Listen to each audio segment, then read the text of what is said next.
What's up, folks? It's Paystee. And it's Fat Mack. And we've got all the news you need to know about the impending World War III. Oh, it's another invasion and it's imminent. It's imminent. It's happening. Japan has made the first move. And we'll get into more of that in this week's Savage Sentinel. But here at the top of the show, it's time for the top of the show. And at the top, we got to give our love to the sponsors. Of course, I'm talking about Qualities T-Shirt Company of Wilmer, Minnesota, bringing you the finest in custom tees, sublimation, heat transfer, vinyl and decals, and shirts for any occasion. These are high-quality shirts made for you to your custom specifications. And not only that, but they put on numerous community events for the Wilmer area, including Wilmer Mania 2, with a halftime show performance by my good friends Team Bad Decision. That's Mistress Marinas and Tipsy. If you haven't seen them in action yet, go check them out. It's going to be a fun time. And of course, can't have one without the other. Monster Wear Clothing comes into play as we march closer to Mischief Day. That's right, get all your small runner bulk orders on decals, stickers, shirts, hoodies, hats, glassware, jerseys, and many other types and styles of fabric, along with custom graphics and logo design services offered. Monster Wear Clothing is your one-stop shop for all your self-made branding needs. With these two companies, you will not be beat when it comes to marketing your product. Yes, and 'tis the season to wear monster wear. Yes. And that brings us, folks, to this week in pro wrestling history. And with the impending invasion from Japan, we felt it was only right that we talk about some Japanese pro wrestling history. And folks, that happened on October 21st, 1972. Yes, 47 years ago. All Japan Pro Wrestling, the pro wrestling organization founded by Giant Baba, held its first ever wrestling show at Michida City Gym in Tokyo, Japan. In the main event, Bruno Sammartino and Terry Funk defeated Giant Baba and Thunder Sugiyama in a 2 out of 3 falls match. I haven't gone back to find this, but I hope it's on YouTube or somewhere. I hope it was recorded, because that's 4 legends, and just, that's going to be an awesome match. Yes, and Giant Baba, not to be confused with the big show on New Year's Eve when he was a giant baby with a baba. Correct. And not to be confused with the overweight Bubba that Fat Mack and Paystee White know.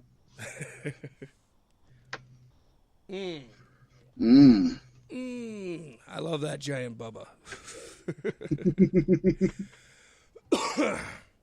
Now I guess it's time to move on to this week's Token JRR. That's Jim Ross Ramblings. And guess what, folks? It's a button now. I was not aware I was going to be replaced in talent relations. Vince told me that at a TV one day. He said, I want you to go down to a meeting with the talent, and I'm going to make John's going to take your spot, and I'm going to promote you to Executive VP of Business Strategies.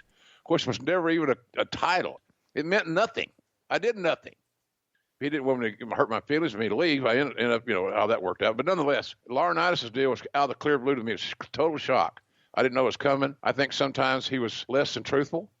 I don't think he was forthcoming as he should have been. But the boys knew he was a worker, and they still know he's a worker. And if you go back and look at his track record in talent relations, give me a long list of stars that he signed, that he developed, that are going to the Hall of Fame and has drawn big money for the McMahons. I challenge you. And if you don't believe me, folks, go back and look at these guys during that era that we brought into the company and how they had developed. And the guys that become millionaires and Hall of Famers, you know why he was? He had good penmanship. He was organized, handsome, blonde, tall, lean, pretty white teeth, and always nice, and a good politician. So that's how that worked out. The boys had negotiated deals through Laurinaitis. Oftentimes would tell me, I don't trust him. I didn't trust him then. I don't trust him now. And I said, well, he's your guy. I'm out. He's in. So you got to play for him now. I didn't give a shit about politics. I didn't care about their white teeth. I didn't care about what they wore or their comportment or their kissing ass and laughing at every joke. I didn't care about that. And the guys could see right through Laurinaitis. Hey, John's a decent guy. I was a little miffed that when my wife got killed, he didn't communicate with me. I thought that was kind of chicken shitty. But what the hell? Who cares, really, right? We don't communicate. We don't exchange Christmas cards. I don't give a shit. And he don't give a shit about me. That's fine. It's reciprocal. But the bottom line of it is he's a worker. And, you can go back and trace the steps. And, folks, you can get pissed at me if you want. I don't care. I'm just telling you the truth. He's a worker. And he outworked me. And he outworked me with those pretty white teeth. That is one of my favorites. He was in a mood on this last, it's the Taboo Tuesday episode of Grilling JR. And folks, if you get a chance to listen to it, that's the best one he had against Johnny Ace, John Laurinaitis. But he goes off at the very beginning of the show on Twitter critics who are criticizing his calling and the announce team. He goes off on Vince McMahon for a little bit, Triple H. He goes off on AEW, actually a little bit.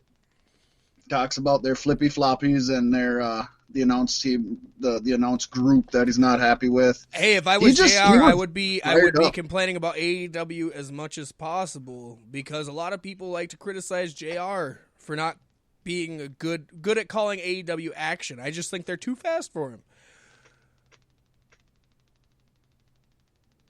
He's from a different era.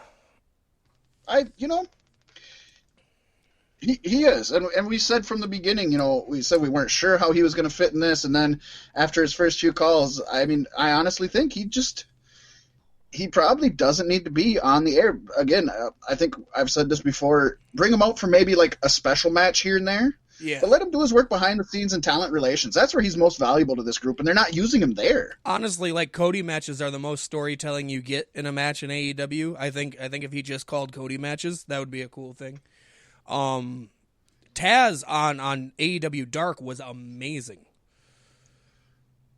Yeah, I was so glad to see Taz. We had mentioned in the news, he said he was talking to a few companies. I was surprised to see Taz in the booth. I look forward to hopefully seeing him more, or hearing him more, I should say, because he's always been one of my favorite announcers once he started announcing. I know when it first happened, he wasn't happy about it, much like Macho Man back in the day. He wanted to wrestle, not announce. But I thought in Impact Wrestling, he did a hell of a job. Him and Mike Tenay, I voted announcers of the year a few times personally.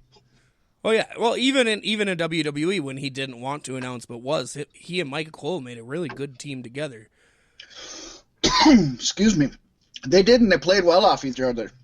And folks, if you don't know, they put Taz in the announce booth for one match because he was injured and he couldn't wrestle. And it was one match that had something to do with storyline-wise. I don't remember what match it was or why he was there. But he said he called that match and he was supposed to leave, but he was waiting for his cue from the headset to leave, and nobody ever told him to leave. So then the next match started, and he just stayed there, and he kept calling it. And then he said after like the third match, during commercial break or something, he was like, am I supposed to leave? And they're like, just stay out there and keep doing it. Apparently they just made the call on the fly that, hey, he's awesome out there. Oh, yeah. Yep. And it led to a strong radio career for the man years down the line. So I guess we've kind of danced around this, but let's pop right into this best reasons to watch wrestling this week. Yes, and this week we've got 4 of them for you folks. That's good. I'm going to let Fat Mack cover this first one. So we start out with AAA Heroes Immortals 13. Actually, yeah, 13. Folks, it's not a typo, and you didn't hear me mispronounce something. It is Immortals, because that is the Hispanic way of saying immortals. Simple. This scene, not in the main event, but we had Phoenix defending his AAA Mega Championship against Kenny Omega. This was a great blend, Paystee, of Lucha Libre and Puroresu styles. Yes, folks, look that one up. That's a real thing. And standout match between two AEW main eventers who were tearing it up in a completely different promotion. Now we know that there is a working relationship between AAA, and obviously Phoenix has been wrestling in AAA longer than AEW's even been around, but it's awesome that these two AEW guys go to a completely different promotion and put their all out there. I'm not going to say who wins or who doesn't, although I'm sure most people have already heard the outcome, but that's fine. But honestly, if you like to see two different styles gel, this is the match. Yeah, I really wish I would have seen that. I think it's really awesome that AEW is willing to send some top guys over to do that. I also think it's really awesome that AAA has a mega championship. Mega. I just wish that before every title defense, they just have Ice Cube come out just to go non-mega. Just that. Dude, Ice Cube would be a great wrestling manager. Oh, he'd be awesome. Probably one of the best. That would be amazing. My number one go-to whenever people ask who do you think would be a great manager who's not in the wrestling business, my go-to is Donald Glover. I could just imagine that dude would just eat up the wrestling world. He would just love it. Yep. He's made for that kind of just outlandishness. Definitely. So, the best reason this week, number 2, goes to WWE Raw. What? Yeah, that happened this week. Raw opened up with a fairly short but sweet promo by Ric Flair, followed by a great showcase from Drew McIntyre and Ricochet. And I won't tell you who won that match, but if it was a great showcase, I think you know who probably walked away. And I tell you what, those are two of my favorite guys in WWE right now, and two guys that are definitely not getting the shine they deserve. So this is awesome. No, it was really cool to see, and I'm thinking, I really believe Paul Heyman got the guys he wanted in the draft, and I think we're going to see some amazing things on the Raw show. I could be proven wrong, but that's my vibe from this week alone. It'd be cool if WWE Raw could turn into the WWE show to watch. And then we have the AEW Dark, folks. Yes, the YouTube show 8-man tag team main event with the Rhodes Boys and the Buck Boys, Cody Rhodes, Dustin Rhodes, and the Young Bucks, taking on Private Party and the Strong Hearts. And as we kind of alluded to earlier, it was awesome having Taz call, and especially this match. Taz was great at this match. This was a really fun one. I liked this.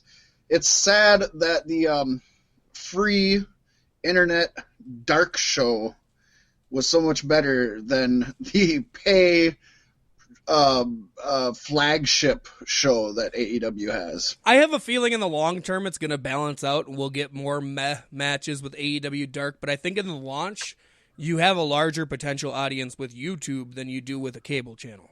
Correct. More eyes have the ability to see it. Yeah. Yes, and it can draw more people into the main show anyway. But I really like what they're doing with AEW Dark, and I hope they keep this up because it's a great Tuesday treat, and it's easy to digest, just a simple hour of wrestling. And this match was amazing. Who's the more wrestler of the Young Bucks? It's Matt, right? Matt, correct. Yeah, Matt had this amazing spot where all 4 of the enemy team members were around the ring, and it was just a huge string of movement, so fluid, and it went on for probably a minute and a half, and it was just beautiful to watch. And then Taz, being the professional, showed up at his first time announcing for AEW Dark, or AEW in general, and automatically does better than anybody else. He researched everything. He knows everybody and their moves. And he knows what he's talking about when it comes to them. It's pretty amazing. He was much more knowledgeable than, or at least on air, he emoted himself as much more knowledgeable than any of the other announcers have as of yet. Yes. For sure. And him and Excalibur, I think they sounded pretty good together. Yeah. I'm still not the biggest fan